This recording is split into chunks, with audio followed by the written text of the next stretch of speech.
entrevue de ma série D'une mère à l'autre avec ce mois-ci la gardienne, la troisième mère de clan, celle qui pèse la vérité.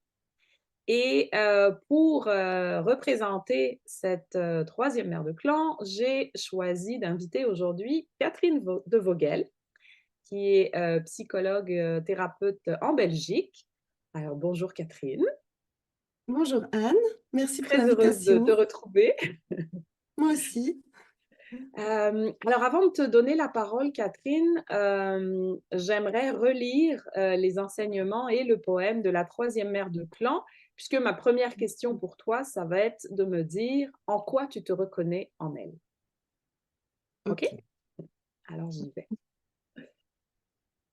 Mars, celle qui pèse la vérité.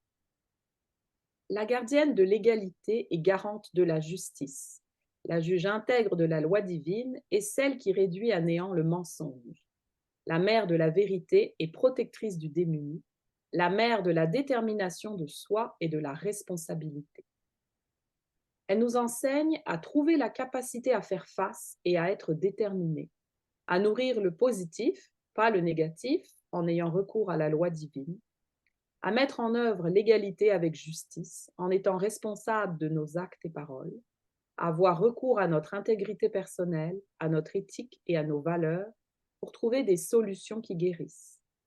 Elle nous enseigne à accepter la vérité. Son poème. Protectrice du doux, elle pèse la vérité pour que tous puissent y voir la loi divine, et elle recherche l'harmonie qui va rendre libre l'esprit.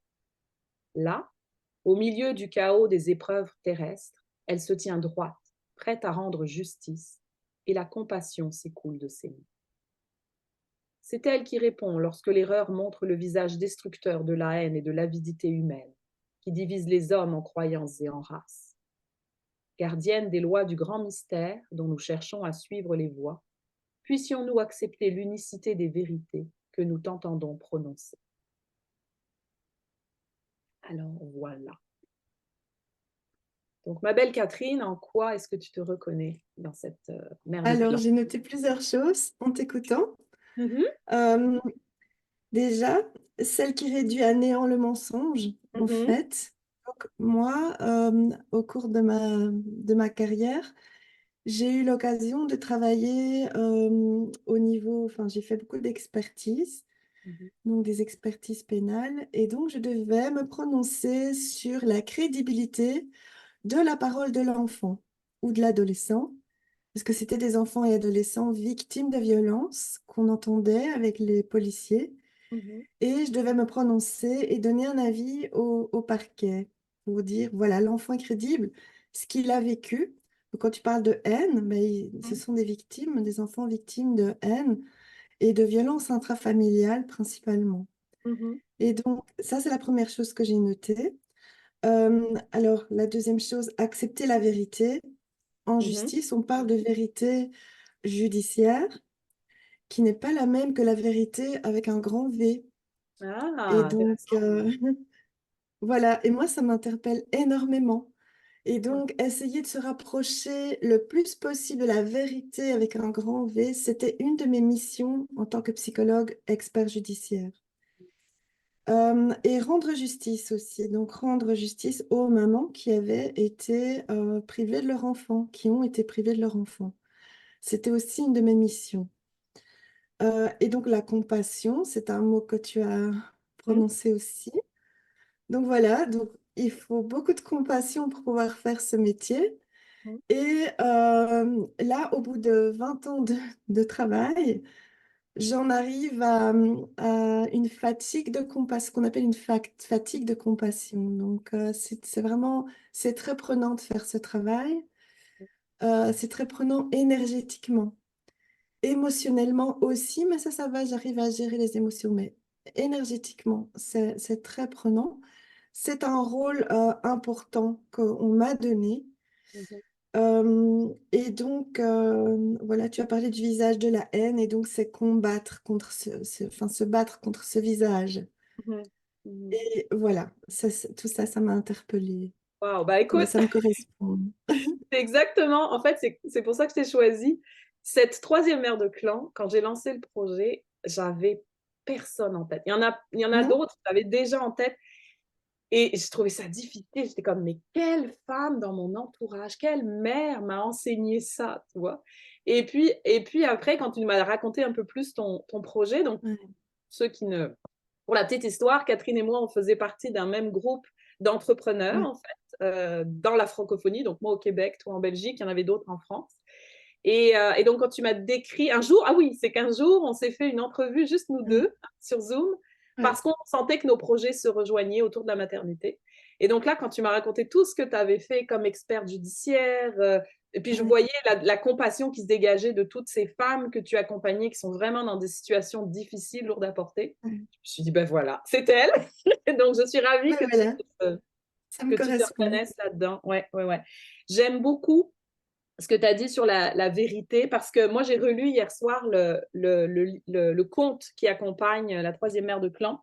Et ce qui m'a frappé, en fait, c'est qu'à la fin, la solution à laquelle elle arrive, euh, en fait, c'est une solution qui restaure l'harmonie au sein du groupe.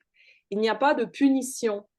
Parce que, et c'est souvent ce que fait notre système de justice, on punit quelqu'un Ouais. et en Ouais. fait, elle explique qu'il n'y a pas de punition parce que ça continue à diviser les hommes, en fait. Enfin, dans l'histoire, c'est des femmes, mais on s'entend les hommes Mhm. avec un grand H. Et j'ai beaucoup aimé ça parce que je me suis dit, c'est ce qu'ils appellent la loi divine ou comme tu disais, la vérité avec un grand V. C'est cette idée de, ben, il y a des torts, en fait, des deux côtés, il y a des besoins non répondus des deux côtés.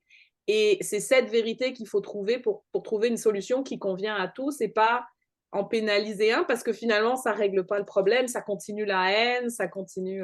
Ouais. Ouais. Donc, merci, Ouais, tout merci à de faire ce fait. travail Mhm. aussi. C'est pas facile. De rien. Euh, ok, alors écoute, parfait. Maintenant, alors puisqu'on avait dit hein, donc, que la maternité était au cœur de ta pratique, puis tu nous en as un petit peu parlé, peux-tu nous dire quelle est l'influence ou l'importance que la maternité a eue sur ton parcours? Alors, en fait, déjà, quand j'étais toute jeune, ce qui m'a interpellée, c'est le manque de mère, en fait.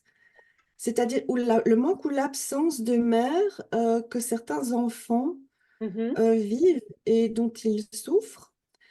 Le premier choc, on va dire, qui concerne ce manque de mère, ça a été quand j'ai pu observer, enfin, ça m'est rentré en pleine face. mhm. Les enfants des rues, d'abord au Mexique, donc il y a beaucoup d'enfants des rues, à Mexico notamment.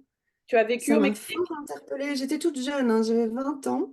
La Ok. première fois que j'ai vu ça, parce qu'en Belgique, ça n'existait quasiment pas. Ouais.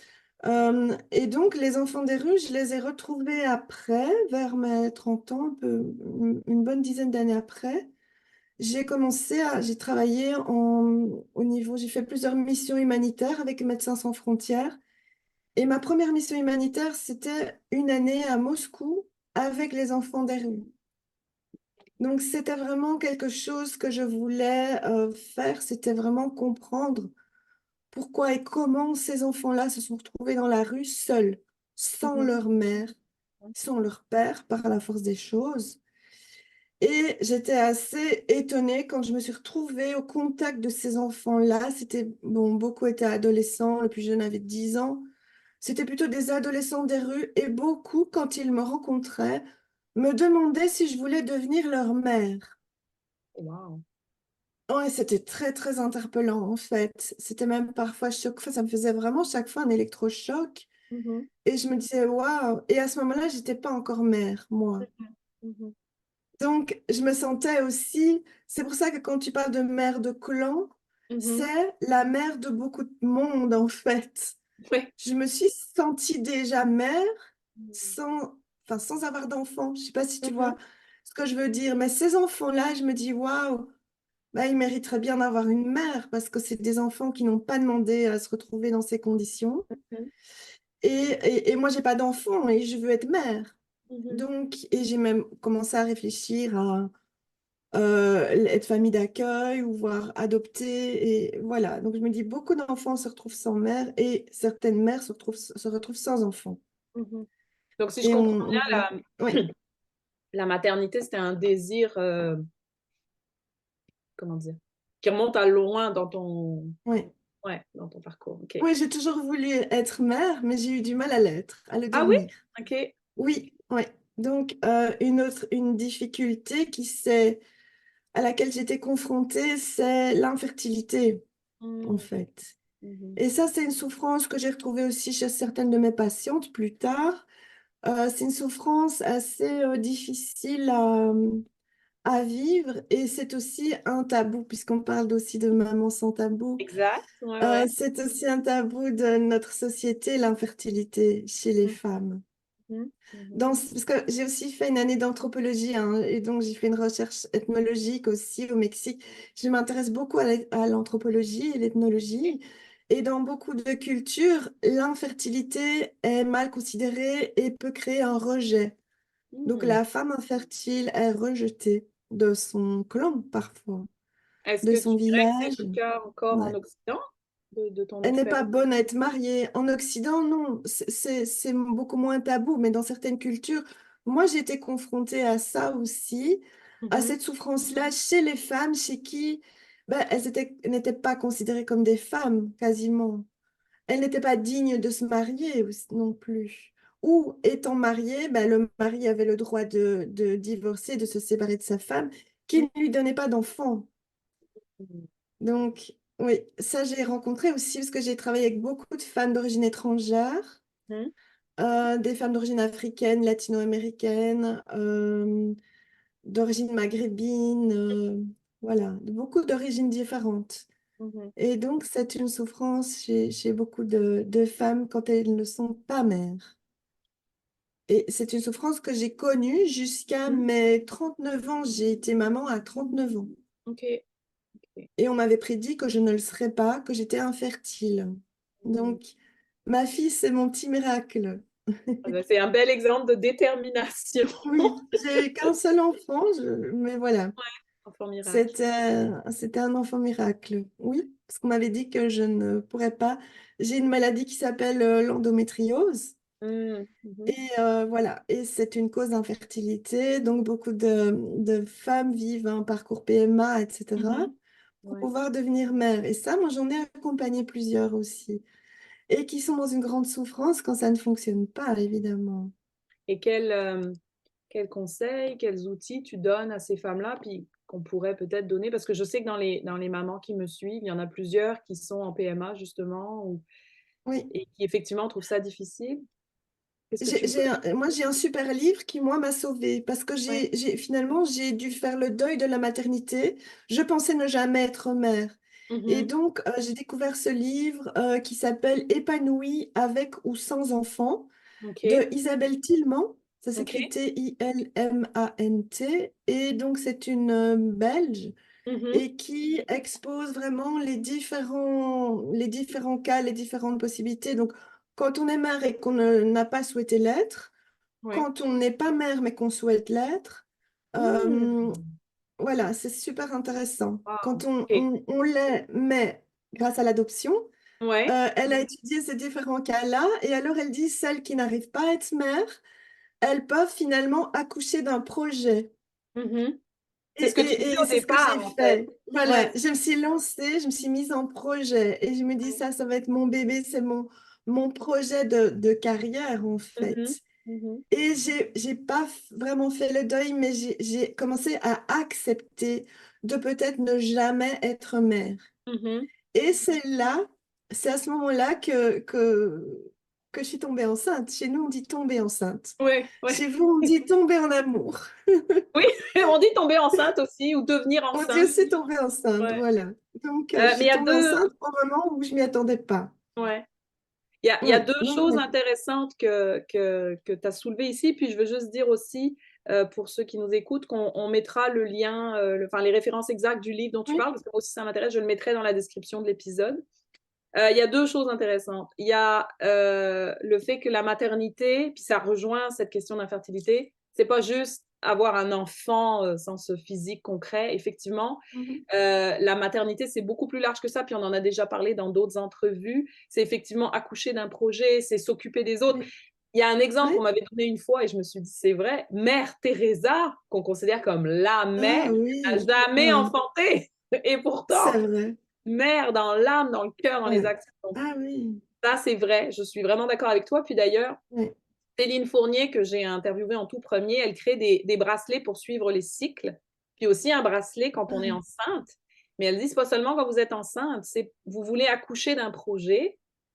Eh bien, tu sais, le petit bracelet, il te mène à travers les 9 mois. Donc, elle a ouais, choisi aussi 9 mois pour représenter le cycle naturel. oui, Mais c'est ça, pour réconcilier les femmes avec le fait qu'il y a plusieurs façons d'être mère, effectivement. tout à fait. Et je trouve Ouais, ça très beau ce que tu dis. ouais, Et la deuxième que je trouve très beau, puis que j'ai vécu aussi, c'est qu'en fait, à partir du moment où on lâche prise, où on fait le deuil, ouais. c'est là que ça arrive. Et C'est ça, là que ça arrive. je veux dire, Oui. moi, j'ai eu un minime problème d'infertilité dans le sens où moi, ça m'a pris 1 an et demi, je pense. Mhm. Et bon, moi, ça s'est quand même réglé assez rapidement. J'ai pas eu besoin de me rendre Ouais. en PMA et tout ça. Mais c'est effectivement à partir du moment où tu te dis, bon, ben, OK, ce sera peut-être pas pour tout de suite. Moi, j'étais pas toute jeune non plus. Et puis Mhm. finalement, c'est là que ça arrive, effectivement. Voilà. Et ce deuil est Ouais. dur à faire. Oui, oui. Ce deuil est dur à Et ça faire. arrive souvent, comme quoi l'aspect psychologique est important. Donc, il y a Mhm, beaucoup de femmes qui font le deuil ou qui adoptent un enfant et mhm. qui tombent enceintes Juste alors après. qu'elles viennent d'adopter. Donc, ça, ce sont des cas, des situations que j'ai souvent rencontrées Mm. dans mes accompagnements en tant que psychologue avec mes Ouais, patientes. ouais, ouais. Oui, j'ai souvent rencontré ce cas de figure et c'est assez déroutant, Mhm.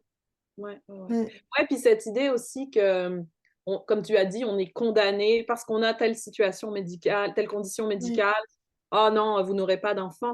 T'es pas la première qui a réussi, enfin que je connais, qui a réussi à passer par-dessus Mhm. ça en Ouais. travaillant sur les autres aspects que les aspects médicaux, Oui, c'est-à-dire le c'est ça. mental. Ouais, Ouais, effectivement. ouais, Tout à ouais. fait. Bien, waouh! Super intéressant, vraiment, vraiment, Ah, vraiment. c'est un thème fétiche pour moi, hein, la Oui, maternité. ouais, ouais, ouais, ouais. OK. Donc, on se Oui, je rejoint peux te dire que ça a changé ma vie, hein, quand je me suis retrouvée, quand j'ai eu ma là-dessus. fille. Ouais. Et il fallait que j'attende sa naissance avant de me sentir mère. Ah oui? Donc, oui, parce qu'en fait, j'ai perdu un autre bébé avant, Mhm. 2 mois avant, et j'étais pas sûre de qu'elle reste, Ouais. voilà, elle allait peut-être partir comme le premier, et donc Mhm. j'ai eu cette crainte jusqu'à sa naissance et même encore après. J'ai Mhm. dû acheter un appareil pour vérifier sa respiration et tellement j'avais peur de la perdre en Mhm. fait. Ouais. C'était comme si c'était mon destin de ne pas avoir d'enfant et que tout Mhm. d'un coup, bah non, c'était pas ça mon destin, mais Mhm. que finalement peut-être que oui. Et Oui, il donc y avait de voilà, l'incertitude ça a jusqu'au causé beaucoup bout. de stress. Mhm. Pardon? Il y avait de l'incertitude jusqu'au bout, en fait, finalement. Oui, oui, tout Ouais. à fait. Ouais. Et est-ce que tu dirais que cette difficulté à être mère a teinté ta maternité? Ta- ouais, Ah dans ta oui. relation peut-être avec ta fille, Oui, ta oui, façon. oui. Moi, ça a changé ma vie, hein. Quand je suis devenue mère, j'ai été sur un petit nuage et je crois que j'y suis toujours. Euh, je ne me voyais pas continuer, enfin, j'allais continuer ma vie, mais avec un fond de tristesse, comme on appelle ça par rapport à la dépression. Mhm. Donc, une forme de dépression que je ressentais jusqu'à la naissance de ma fille et Mhm. que le jour de sa naissance, je n'ai plus ressenti à Hmm. aucun moment. OK. Oui, donc c'était comme une guérison en Mhm. fait Mhm. de quelque chose, ouais. Wow. Et comme si elle venait combler un manque et que ce manque n'est plus jamais revenu, en Mhm. fait. Mhm. C'est comme si j'étais pas complète avant sa naissance. Et Wow. qu'on est très fusionnel en plus, hein, Mhm. donc on est tout le temps à deux. Donc c'est comme si maintenant j'avais atteint cette complétude Mhm. que je ne connaissais pas avant. C'est C'est bizarre, beau. hein, Non, mais non, c'est beau, c'est vraiment beau. Et oui. est-ce que, une fois que tu as été mère, c'était comme tu l'avais imaginé ou est-ce que tu as été confrontée à des difficultés, des frustrations, Hein. malgré Alors, une c'était belle comme réalité? À la réalité, c'est différent, hein. Ouais. C'est vrai qu'on rêve de l'enfant idéal et qu'on Mhm, doit aussi faire ce deuil-là, le deuil de l'enfant idéal. mhm. Alors, ce deuil-là, je l'ai fait quand même assez tard. C'est très récent. C'est Ouais. finalement pendant toute son enfance jusqu'à 10 12 ans. Donc, elle a 12 ans et demi, presque 13 ans actuellement. Et Ok. pendant toute son enfance, j'ai pas ressenti, pour moi, c'était mon enfant idéal. Mhm. Elle a toujours été, enfin, ou peut-être que je l'ai trop idéalisée, je ne sais pas, mais Ouais. elle répondait à toutes mes attentes jusqu'à Wow. l'adolescence. Ok. Oui, à l'adolescence, c'est autre chose, hein. Là, parce qu'elle commençait à s'opposer, elle s'est jamais opposée à moi Mhm, auparavant, et là, elle commence depuis 1 an ou 2 à s'opposer à moi, et ça a été un choc mhm, au début. Donc, voilà. Euh, c'est plus la gentille petite fille que j'ai éduquée. Voilà, c'est presque une autre. C'est une autre personne et je l'accepte comme étant une autre personne. Et à la fois, elle me ressemble tellement que c'est pour ça qu'on s'oppose aussi. mhm, mhm. Je m'oppose à ce que je retrouve en moi, en fait, Alors, c'est drôle que tu le vives. et qui existe chez elle, tu Ouais. vois?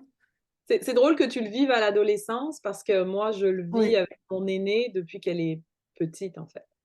oui, Depuis qu'elle est en âge de parler, tout ça. Donc, moi, j'ai vraiment l'impression d'avoir une ado de 7 ans. Mais depuis qu'elle a 3 4 ans, je ouais, sens ça. Donc, j'ai espoir que l'adolescence, ça va s'améliorer, en fait.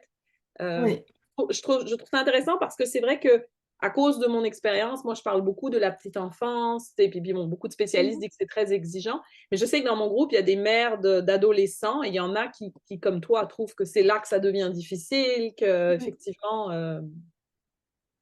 ça change beaucoup de choses. ouais. Donc C'est ouais, l'opposition, hein. Et on peut la vivre quand l'enfant a 3 4 ans c'est ça. ou à partir de 2 ans, mais on peut la vivre aussi à l'adolescence, un des deux ou les deux.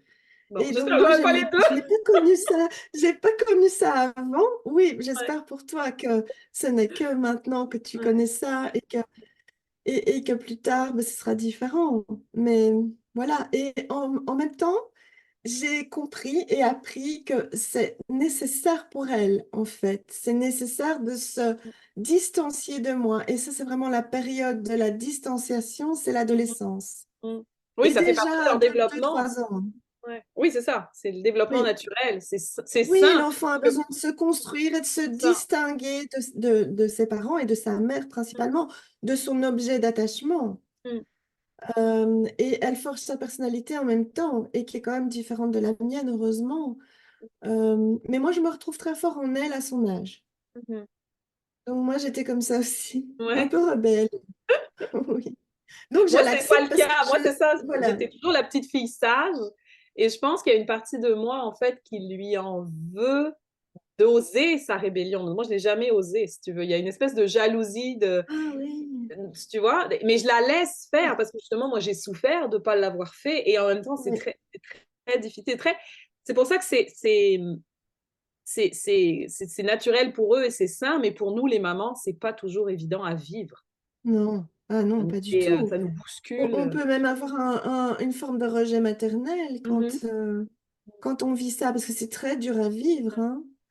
Ouais. Et c'est pour ça que nous aussi, on doit se distancer de notre enfant à ce Mm, moment-là. C'est ça qui nous sauve, mm, justement. Et se dire, ben, OK, je suis différente de mon enfant, je suis différente. Moi, j'ai connu cette rébellion ben, autour des 13 ans, hein. Donc ma fille n'a pas encore 13 ans, et elle commence à la vivre. Mais j'étais aussi une petite fille sage jusqu'à ce moment-là. Euh, mais je me suis rebellée au niveau familial, hein, pas au niveau de la société. Pas, à mm. l'école, j'ai continué à être sage, hein. Ok. D'ailleurs, j'ai fait de longues études, donc voilà. Mais c'est vrai qu'on peut s'opposer très fort à nos parents et notamment à la maman et rejeter et en vouloir Mm, à notre mère, à sa mère, parce que on ne vit pas les choses qu'on aurait voulu mm, et mm, qu'il faut trouver un responsable. mm. Toujours, ouais. Ça, c'est la Et nature nous, humaine. les mères, on prend tout. Oui, On est responsable de tout, en fait. Donc, c'est ça, on a une charge énorme sur les épaules. Et c'est pour ça que j'ai commencé aussi à travailler avec les mamans qui ont un burn-out maternel. Mhm, mhm, Parce que ce sont des mamans qui sont épuisées, mhm, qui se donnent trop. mhm. Donc, j'ai créé une petite formation en ligne sur le burn-out maternel et Ouais, j'ai suivi une formation aussi universitaire sur ce sujet et j'accompagne toujours des mamans qui sont en burn-out. ok. C'est très dur à vivre aussi, hein. Ouais, effectivement. Est-ce que toi, c'est quelque chose que tu as vécu?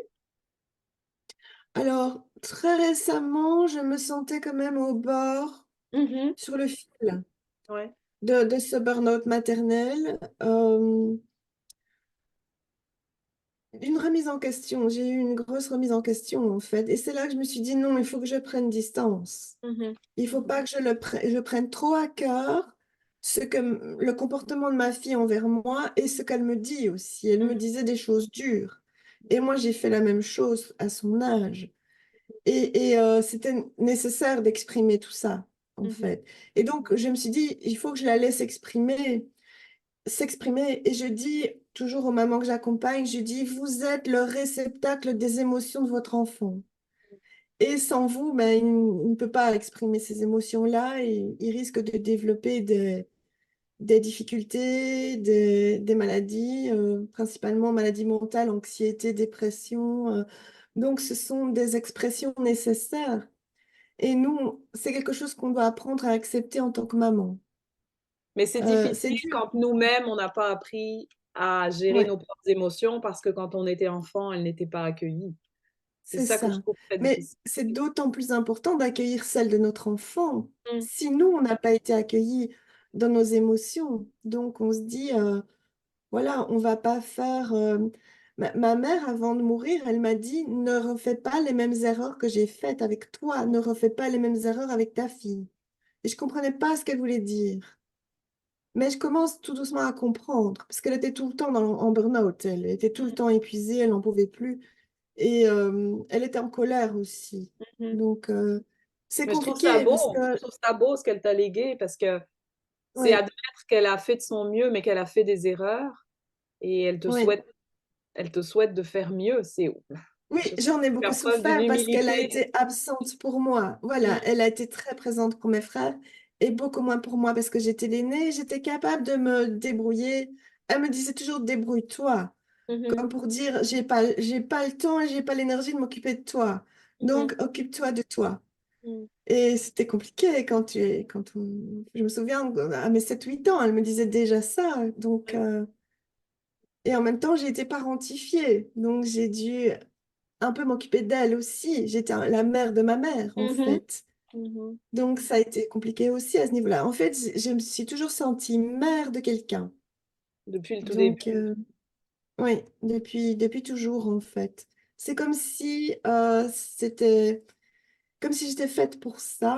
Mhm, Et même dans la relation thérapeutique avec mes patients, je vois qu'il y a une sorte de transfert, hein, pour ceux qui mhm, connaissent un peu le principe qui vient de la psychanalyse. Le transfert du patient vers moi qui finalement se comporte comme un enfant avec moi et me met dans la position de la mère. Ça m'arrive très souvent. Mais ça les aide à résoudre des problématiques avec leur mère, parce qu'il y en a énormément, énormément de gens qui ont des soucis relationnels avec leur mère. Beaucoup de mères sont toxiques. Et ça, c'est très souffrant pour mhm, les gens. Une effectivement. fois devenus adultes, hein. Et ils s'en souviennent et ils en souffrent encore. Donc ça, c'est vraiment une chose sur laquelle il faut travailler Oui, moi, c'est quelque chacun. chose que j'ai remarqué quand je suis devenue mère. Alors, j'ai pas eu une mère toxique comme la tienne, mais ce que j'ai remarqué, c'est à quel point la maternité nous ramène à notre enfance, nous fait Ouais. revisiter Ah les oui, blessures, les relations qu'on a eues avec nos ouais. parents, comment ça change aussi la relation qu'on a avec eux, parce qu'il y a à la fois des choses qu'on comprend, qu'on on leur en voulait pour certaines choses, et là, on comprend maintenant qu'on est parents que ben, ils ont fait de leur mieux, ou ils n'avaient pas le choix, ou c'était pour notre Mm. bien. Et en même temps, il y a des blessures d'enfants qui sont réouvertes et on leur en veut encore parce que ça Ouais, n'a jamais ouais. été abordé ou discuté. Ouais. Ouais, c'est vraiment, Il vraiment. y a, en fait, moi, je me suis spécialisée dans les violences faites aux femmes et aux enfants en tant que Mhm. psychologue. Donc, par la force des choses, en fait. C'était pas vraiment, c'était un choix, mais en fait, ça s'est imposé à moi. Ouais, Donc, ouais, je me ouais. suis spécialisée et je me suis retrouvée aussi à avoir des demandes concernant les violences sexuelles et principalement l'inceste. Donc, des adultes qui ont vécu un inceste durant l'enfance ou des mères qui ont un enfant qui a vécu ou qui est toujours en train de vivre un inceste par rapport au père. OK. Et donc ça, c'est vraiment, c'est très compliqué de travailler avec ces mères-là qui sont impuissantes, qui n'arrivent pas à aider leur enfant parce que la justice, pour revenir à ça, la justice impose à l'enfant de voir son père incestueux. Hmm. Ah, Oui. même quand il y a Et un donc inceste, il l'impose? oui, oui, c'est ça, parce que souvent, il n'y a pas de preuve de cet inceste. Donc, la justice qui parle de vérité judiciaire, Hmm. la vérité avec un petit v, va considérer que le père a des droits et que donc ben, l'enfant doit voir son père et doit se retrouver une semaine sur deux ou un week-end sur deux chez son père et, et revit l'inceste à C'est chaque fois violent. qu'il est avec son père. Et moi, donc, j'ai réalisé des bilans psychologiques d'enfants en rapport avec des expertises ou pas forcément, à la demande de de la mère. Et donc, ces enfants-là vivaient un traumatisme et étaient obligés de subir un traumatisme À répétition. régulièrement, Wow. jusqu'à la majorité, en fait, pour certains. Mais en Belgique, il n'y a pas de droit de l'enfant, parce que je sais qu'au Québec, ici, on en parle beaucoup. Ça Mhm. existe quand même, Oui, il y a des droits de l'enfant, mais la justice ne considère pas les droits de l'enfant. En fait, c'est pour ça que moi, je me suis formée à l'expertise judiciaire ouais. pour pouvoir attester de la crédibilité de l'enfant. Mhm. Donc, en fait, c'est une méthode qui vient du Québec, hein. Mhm. OK. Euh, une méthode d'audition de l'enfant. Donc, les Ouais. policiers sont formés à cette méthode d'audition, Mhm. de recueil de la parole de l'enfant, et Ouais. l'expert doit analyser la parole. Donc, on a une retranscription intégrale de l'audition de l'enfant. On Mhm. analyse et on cherche des critères de crédibilité. OK. S'il y a suffisamment de critères, l'audition de l'enfant est considérée comme une preuve en justice. OK. Là, alors, on peut dire oui, le père est réellement incestueux ou maltraitant, et Mhm. donc oui, on va soustraire l'enfant à l'autorité du père. Mais c'est dans de très rares cas qu'on peut démontrer cette maltraitance ou cet inceste. Dans beaucoup de cas, ça ne peut pas être démontré, donc c'est le père qui a des droits C'est sur fou son ça, hein, enfant. de mettre Oui, l'adulte avant l'enfant et de... Alors c'est qu'on sait ça. Mais pertinemment c'est le qu'un... patriarcat, hein. On est dans Oui, une tout à société fait. Mais je patriarcale, veux hein. dire la même chose pour une mère incestueuse. On sait pertinemment qu'un adulte est beaucoup plus en mesure de mentir qu'un enfant. Un enfant peut le faire à Bien partir d'un sûr. certain âge, mais ce sera Ouais, beaucoup moins solide qu'un adulte, beaucoup moins... c'est plus par ouais, imitation qu'il le fait pour se protéger, alors que nous, on peut le faire ouais, par ouais. calcul, par... C'est fou, hein? C'est ça. Mais par contre, l'adulte, on n'analyse pas s'il est crédible. On le croit sur Ah parole. Et c'est ça qui est fou. Oui, parce que le père, on ne remet pas en doute sa parole. non? On lui donne ses droits, en fait. Donc, oui, monsieur, vous avez le droit de voir votre enfant, d'avoir votre enfant avec vous, Ouais.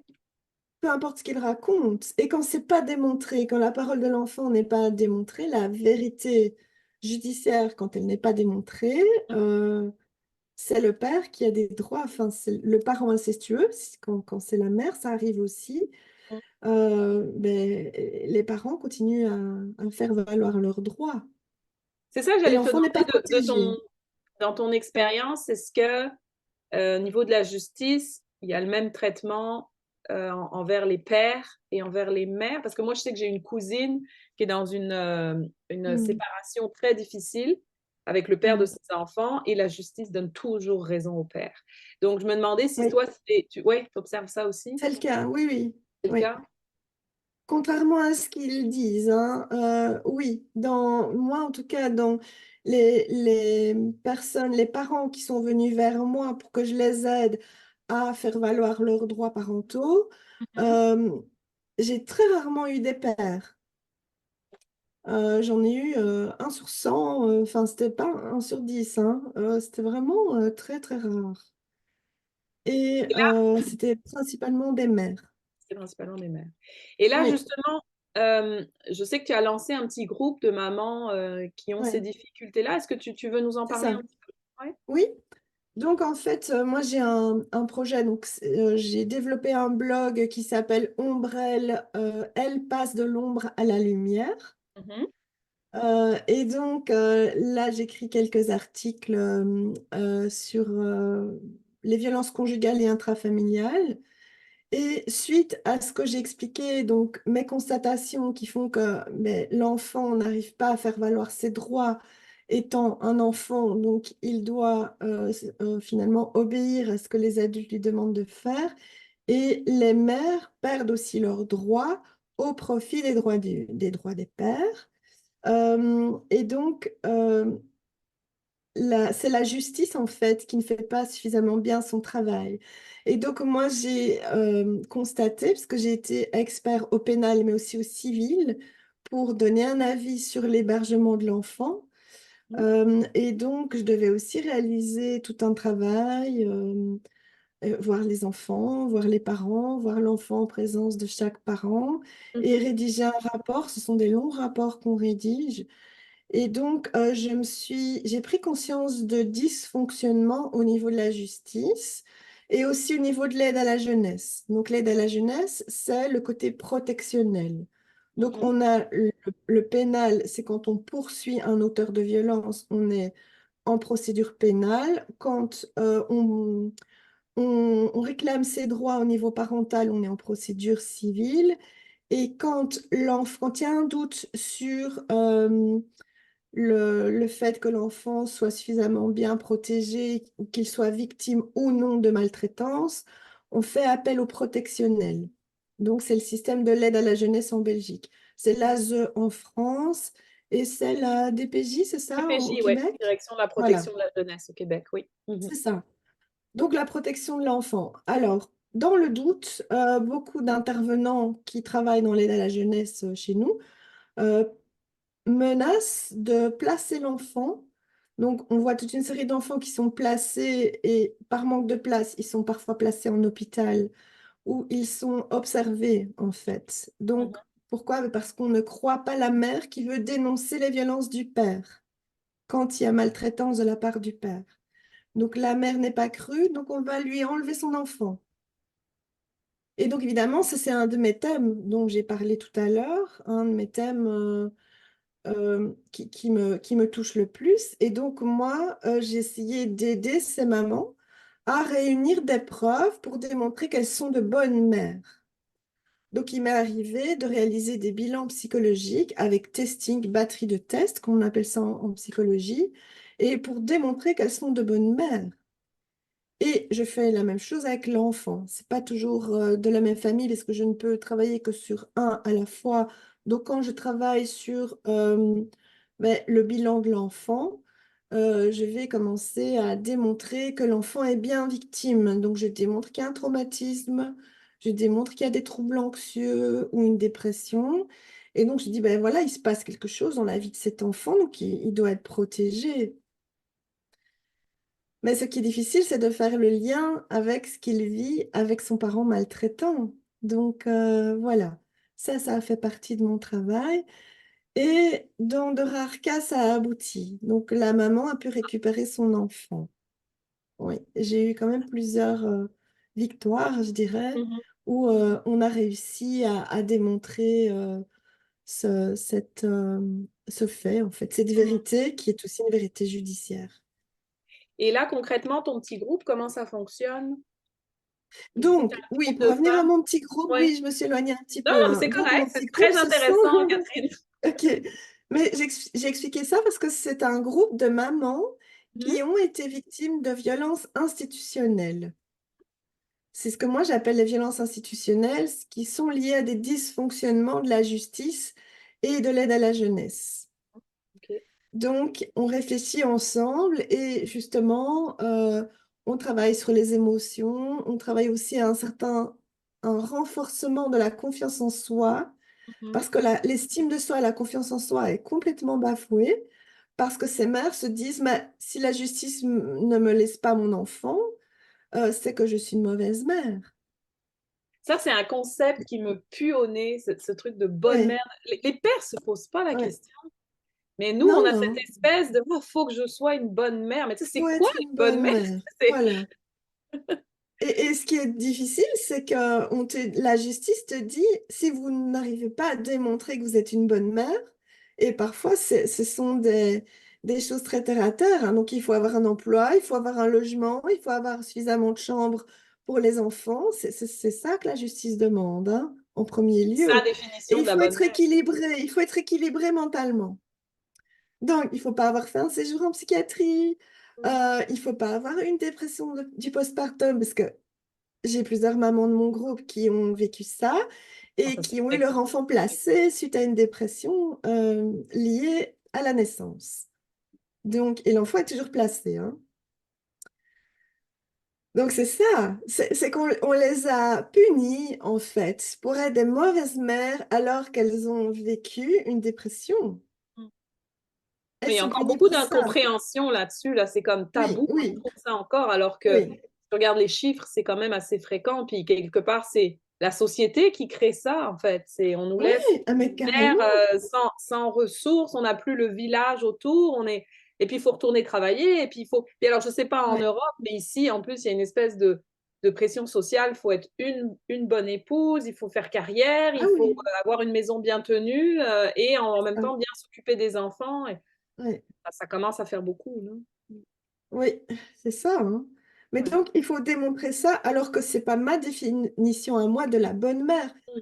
Il y a la définition de Boris Cyrulnik qui parle de... Donc lui, il a beaucoup étudié l'attachement et la résilience.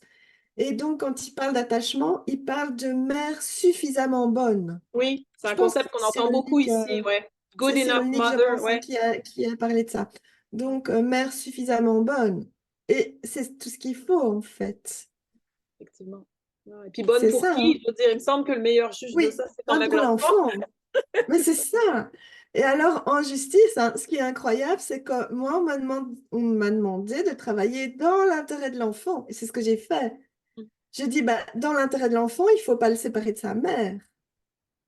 Et donc, eux disaient, mais on ne sait pas si c'est la mère ou le père qui disent la vérité. Donc, on va séparer l'enfant des deux parents, on va l'observer. Alors que l'enfant, souvent, il devient mutique, hein, il ne parle plus. Quand il est placé en hôpital, on ne sait plus rien observer, hein. Donc, on va observer l'enfant, on va voir ce qui se passe, en fait. Et on crée des traumatismes. C'est ça qui est fou. C'est la justice qui crée les traumatismes chez l'enfant. C'est le traumatisme secondaire. Et c'est vraiment très interpellant. Et ça se passe dans beaucoup de pays, hein. Donc, Ton petit groupe de mamans, c'est toutes des mamans de Belgique? oui, actuellement, il n'y a que des mamans de Belgique, Et, mais j'accompagne individuellement des mamans françaises aussi. Elles et, sont les bienvenues dans le groupe, mais voilà, je fais de l'accompagnement individuel aussi en ligne. et Donc ça, c'est le choix de chacune de participer au groupe ou non. le Donc groupe est en actuellement, il n'y a ligne que des aussi? Belges. Le groupe, Pardon? le groupe est en ligne aussi, c'est virtuel, c'est pas Oui, des oui. rencontres. Ouais, C'est ok. ça. Donc, on se réunit une semaine sur deux en ligne Ouais. euh, et chacune va exposer une situation Mhm. et on va toutes se mettre ensemble, c'est comme un cercle en fait de paroles. On va toutes se mettre ensemble pour essayer de trouver des solutions C'est à beau. la situation que chaque maman va exposer. Donc, c'est à tour de rôle, hein. C'est un peu Donc, il comme y a du des situations co-développement. simples ou complexes. C'est comme du Pardon? co-développement. Du co-développement, je sais Oui, pas si tu as déjà. Oui, oui, c'est c'est ça, un peu hein? On ça. Et du réfléchit à soutien, plusieurs hein. cerveaux, du soutien, oui. Voilà, et alors il y a du soutien, il y a beaucoup d'émotions qui sont exprimées. C'est J'imagine. parfois compliqué, hein. Ouais. Ouais. On passe de très bons moments, on a une bonne cohésion de groupe, ça fonctionne bien. Ouais. Est-ce que c'est quelque chose que toi, tu as vécu aussi? Parce que moi, je sais que toi, tu es maman monoparentale. Est-ce que Oui, toi aussi, tu es passé par là dans ton histoire personnelle, une séparation difficile avec quelque les part, enfants? oui, en fait, même si j'avais déjà commencé à travailler sur ce sujet, quand je me suis séparée du papa de ma fille, j'ai eu peur de la perdre à un moment donné. Oui, parce que j'avais moi accompagné des mamans qui ont été séparées de leur enfant suite à des accusations, en fait. Donc le père peut aussi commencer à accuser la mère parce qu'il y a beaucoup de pères manipulateurs et ça, il y en a dans mon groupe notamment, des mamans qui ne voient plus un de leurs enfants ou parfois même tout. Enfin, j'en ai une, elle n'est pas dans le groupe, mais elle ne voit plus ses trois enfants parce qu'ils sont complètement manipulés par le père. Et elle est complètement privée d'eux, en fait. Et il détruit la mère, il la décrit euh, comme une mère horrible, manipulatrice, alors que c'est pas le cas. Elle veut juste éduquer ses enfants. Elle est peut-être un petit peu trop autoritaire, mais je pense que c'est la seule chose qu'on pourrait essayer de lui reprocher. Et dans le groupe, il y en a une qui est privée de sa fille aînée, qui est adolescente et qui aussi rejette sa mère, en fait. Et donc le père manipule beaucoup. Donc c'est très souffrant, comme on dit. La maman, ces Mm. mamans-là sont en grande souffrance. Quel, Oui. euh, quel conseil tu pourrais donner aux mamans monoparentales qui nous écoutent et qui vivent des relations similaires à celles que tu décris? Qu'est-ce que tu aurais Euh, envie de leur dire? Moi, j'aurais envie de leur conseiller de faire un travail sur elles pour se faire aider, en fait, parce que je pense que c'est difficile de s'en sortir toute seule. On dit, hein, il y a une citation, je ne sais plus, une phrase qui dit il faut tout un village pour élever un enfant. Mais en Europe, comme au Québec, je pense que c'est comme Ouais, ça non, le aussi, il n'y village a a pas de éclaté. village.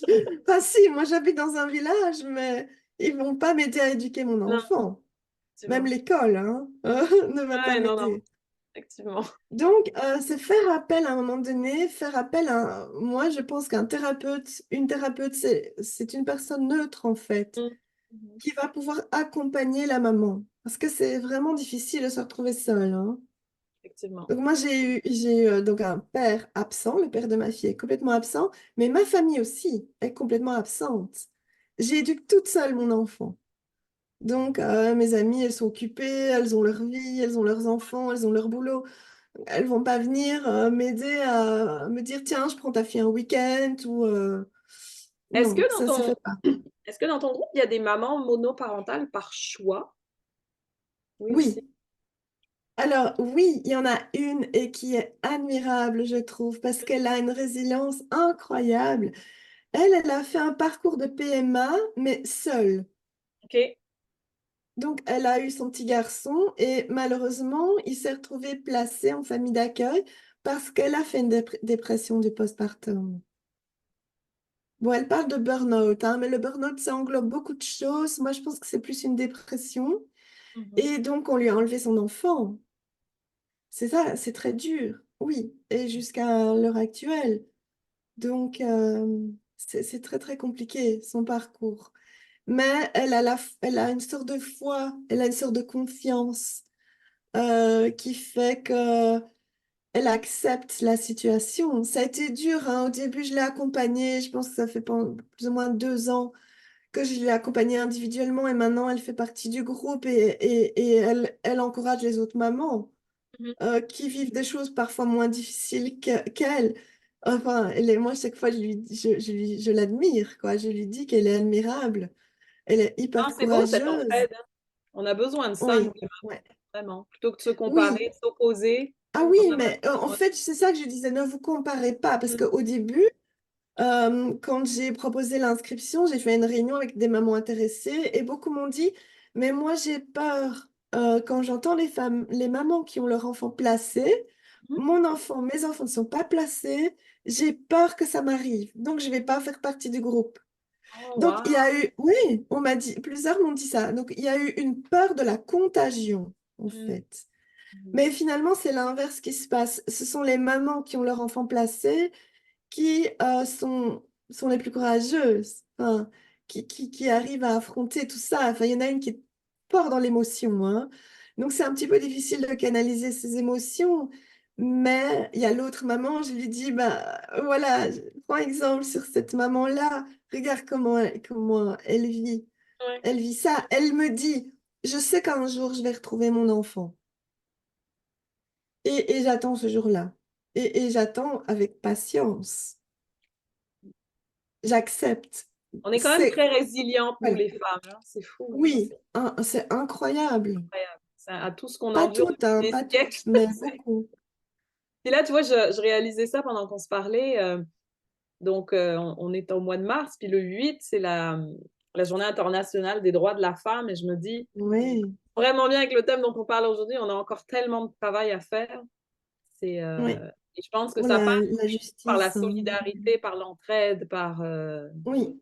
d'oser Alors, dénoncer les choses, d'oser dire ce qu'on ressent. c'est ça. Alors, je ne sais pas si vous avez déjà été, si toi ou les autres mamans qui nous écoutent ont déjà participé à une manifestation de femmes le 8 mars, mais en 2020, c'était le tout début du Covid, hein. Ouais, Moi, je suis allée à Bruxelles et c'était la ouais, première fois que j'allais à Bruxelles. J'avais assisté à des manifestations à Namur, à Louvain-la-Neuve, c'est d'autres villes, mais beaucoup moins grandes. Et ouais. donc, je me suis rendue à Bruxelles Mhm, avec des mamans que j'accompagne et aussi des collègues, parce que j'ai travaillé en association pendant longtemps.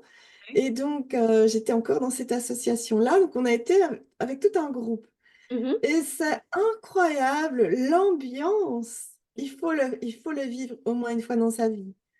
Parce on entend toutes les femmes revendiquer leurs droits et crier. Il y en a qui Donc, tu crient, sens on cette veut des droits. solidarité. Ouais, ouais, ouais. Oui, Je oui, sais qu'ici, à Montréal, il y a le mouvement pour l'autonomie dans l'enfantement qui en organise une chaque ah année. ouais. Ouais, ouais, ouais. J'avoue, j'ai Mais je jamais. pense que celle du 8 mars, elle est particulière. Mm, Parce que ça réunit toutes sortes de femmes, en mm. fait. Même des femmes qui ne sont pas mamans et qui sont Oui. victimes d'injustice, de violence ou dont les droits ne sont pas respectés. Comme les mamans que j'accompagne, beaucoup ont des droits mais qui ne sont pas respectés. Et donc, c'est ça, c'est aussi revendiquer. Mm, Ça peut se faire dans la colère. Il y a beaucoup de féministes qui sont extrêmes et qui sont très en colère, qui sont parfois même agressives. Donc, moi, j'en ai fait les frais plusieurs fois où j'ai été rejetée méchamment par des féministes qui trouvaient que j'étais pas assez en colère. Mais c'est pas mon rôle. Et mm. donc, Mais il en voilà, il y faut a en aussi même une... temps, tu vois. Moi, j'ai beaucoup de mal avec la colère, puis j'ai lu, puis avec le féminisme exacerbé, mais en même temps, j'ai lu Oui. ce livre. Attends, je sais pas si on le voit bien avec la Ah, lumière. je vois pas Je bien. fais le lien. Libérer la colère. Libérer la colère. Ça a été écrit par deux Québécoises, puis j'ai rencontré l'auteur. Euh, et en fait, c'est hyper intéressant parce qu'il y a le point de vue de beaucoup de femmes, puis elle parle de la colère dans les différentes sphères, donc dans la maternité, Et en fait, elle dit, tu ne Ouais. peux pas ne pas être en colère quand tu es une femme. Il y a tellement d'injustices qui se vivent à plein de niveaux, Oui, et en même c'est temps, on vrai. n'a pas appris à la canaliser. Puis elle dit, et il y en a Oui, plusieurs qui disent, mais j'en ai marre qu'on me dise que, tu sais, je suis trop colérique, et donc, tu sais, si tu veux que je t'écoute, faut rabaisser. Elle dit, mais c'est ça qu'on nous dit depuis le début, le patriarcat. Donc, j'ai commencé à mieux comprendre leur point de vue aussi à elles, pourquoi elles sont aussi en colère. oui, Et en fait, je me suis dit, il en faut. Il en faut. Et oui, moi, c'est pas c'est comme moi, sûr. je suis comme toi. C'est pas mon rôle. C'est pas moi. J'ai pas envie de prendre cette voie-là. Et je pense qu'il faut de tout. Il faut des gens qui Oui, vont faire le pont entre ces femmes en colère agressive qui elles vont aller jusqu'au bout pour dénoncer. oui, Et puis parce qu'il faut amener quand même les gens à nous écouter. Et la colère, souvent, ça voilà. éloigne l'autre au lieu de d'amener son attention. Oui, Et en même temps, s'il oui, n'y avait pas ces femmes-là qui se sont battues pour nous depuis des siècles, on n'aurait pas avancé dans les droits. Donc, c'est, c'est, oui, euh, tout à fait. il faut de tout pour faire un monde, en fait. C'est vraiment C'est ça. clair, hein? Moi, en fait, c'est parce que je suis psychologue que je dis que Ouais, c'est pas mon rôle. ouais. Mais comme j'étais au milieu de toutes ces femmes, des centaines, des milliers de femmes en colère, moi aussi, j'ai pu exprimer ma colère, en fait. J'ai Ouais. aussi de la colère, hein. Mais c'est pas mon rôle de l'exprimer quand j'accompagne et on travaille cette colère, en fait. La colère, elle peut être mauvaise conseillère parce qu'une maman qui est en colère contre le juge qui la prive de son enfant ne va pas obtenir ce qu'elle veut. Ça va être le contraire qui va se passer. On va lui enlever encore plus de droits et donc On va la la traiter colère elle va encore d'hystérique. augmenter.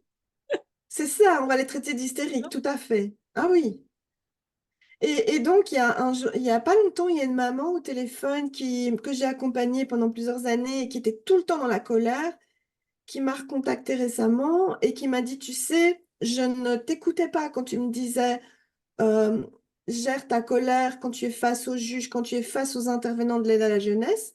Il faut absolument que tu gères ta colère parce que ça va pas passer. Tu vas pas obtenir ce que tu demandes. Et elle ne m'écoutait pas. Et on a été ensemble hein, face à des intervenants parce que son enfant était placé en famille d'accueil. On a été dans l'institution qui gère les enfants, enfin les familles d'accueil plutôt. Et elle a crié contre l'intervenant qui était un psychologue. Elle s'est fâchée sur lui. Et donc, comme elle n'a pas obtenu ce qu'elle voulait. Et récemment, maintenant, elle a récupéré son enfant et il est revenu à la maison. Et elle me dit, bah, j'ai compris ce que tu m'as dit. Et c'est là que j'ai commencé, c'est quand je me suis calmée, on a pu dialoguer et je me suis exprimée. Et c'est là qu'ils ont compris que j'étais une mère suffisamment bonne et qu'ils m'ont rendu mon enfant. C'est quand je me suis calmée, enfin c'est elle qui dit ça, hein. J'ai dû me calmer, donc En fait, il faut oui, trouver des moyens d'exprimer cette colère parce que la garder en dedans, c'est pas bon, ça oui, nous détruit nous. mais Il faut pas pouvoir devant le l'exprimer juge, voilà, et pas oui, vers la personne dont on veut obtenir mm, quelque chose parce qu'effectivement, ça va faire le contraire. Ouais. ça doit Et se la gérer réprimer, les c'est pas non émotions plus de. la solution. Mm. C'est ça. Donc il faut et ça c'est mon rôle aussi d'aider les mamans parce qu'il n'y a pas que la colère, il y a la peur qui envahit tout et qui fait perdre le sommeil à ces moments-là. Il y a la tristesse aussi évidemment, hein, dont certaines sont en dépression, certaines ont des idées suicidaires. C'est compliqué, hein.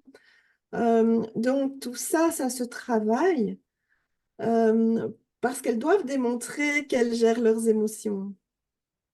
Sinon, on leur rend pas leur enfant. Donc, évidemment, c'est c'est